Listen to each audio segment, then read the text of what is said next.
আসসালামু আলাইকুম। ভালো আছেন সবাই? আজকে আমি কই মাছ আর রুই মাছ রান্না করব, সেটা আপনাদের সাথে শেয়ার করব। এখন আগে আমি করলাটা বসিয়ে দিব। করলাও ভেজে নেব আজকে। ফ্রাই প্যানে দিয়ে দিলাম কাটা পেঁয়াজগুলো একটু ভেজে নেওয়ার পরে দিয়ে দেব করলা আর আলু, সবগুলো একসাথে ভেজে নেব। এখন করলাতে আমি পরিমাণ মতো হলুদ আর লবণ দিয়ে দেব।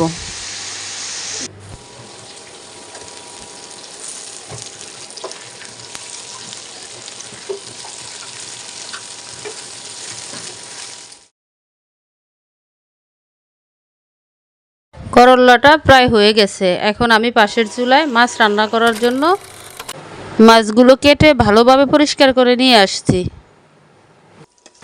মাছগুলো রান্না করার জন্য কড়াইতে তেল পেঁয়াজ দিয়ে দিয়েছি। এখন দিয়ে দেব আদা রসুন বাটা।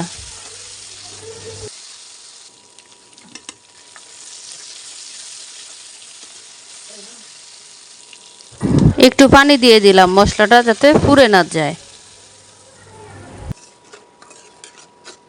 এখন দিয়ে দেব পরিমাণ মতো হলুদ গুঁড়ো, মরিচ গুঁড়ো, পরিমাণ মতো লবণ।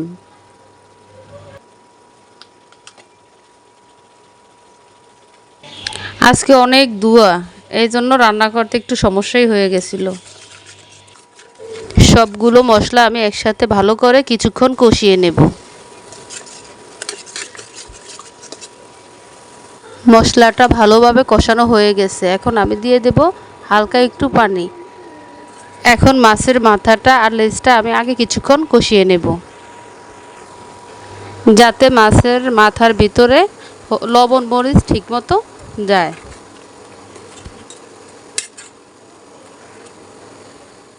এইদিকে কই মাছ রান্না করার জন্য আমি আগে মাছগুলো ভেজে নেব। হলুদ মরিচ সাথে লবণ আর এক টুকরো লেবুর রস ভালোভাবে দিয়ে মেখে নেব মাছগুলো।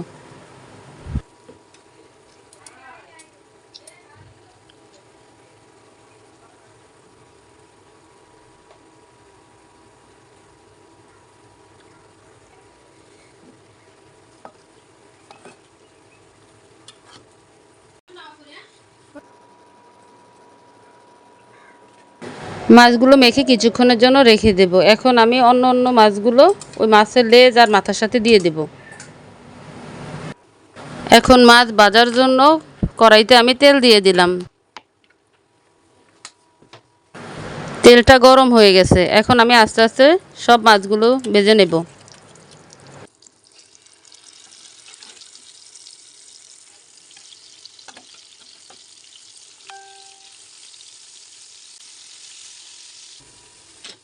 কিছুক্ষণ পর ঢাকনাটা উঠিয়ে আমি মাছগুলো উল্টিয়ে দেব।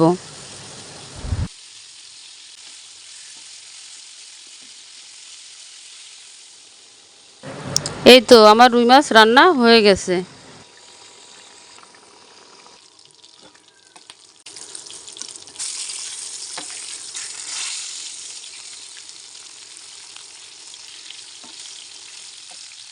কই মাছগুলো ভাজা হয়ে গেছে। এখন কই মাছগুলো তুলে ওই তেলেই মাছগুলো রান্না করে নেব।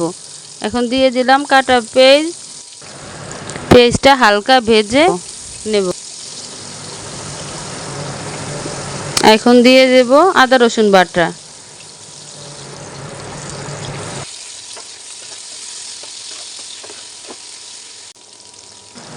দিয়ে দেব পরিমাণ মতো হলুদ গুঁড়ো মরিচ গুঁড়ো, সবগুলো একসাথে ভালোভাবে কষিয়ে নেব। লবণ দিয়ে দিলাম পরিমাণ মতো।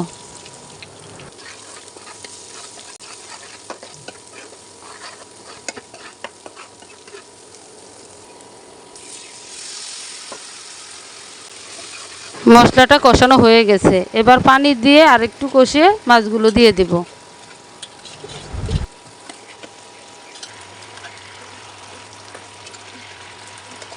কই মাছটাও রান্না প্রায় হয়ে গেছে। এখন এই তো খাওয়ার জন্য নিয়ে নিলাম। খাওয়া দাওয়া শেষ করে বিকেলে একটু ছাদে গেলাম। ছাদে গিয়ে ঘোরাফেরা করলাম। তো সন্ধ্যা হয়ে গেল। দেখি আকাশটা অনেক সুন্দর। তো দেখেন আপনারও অনেক সুন্দর লাগছে।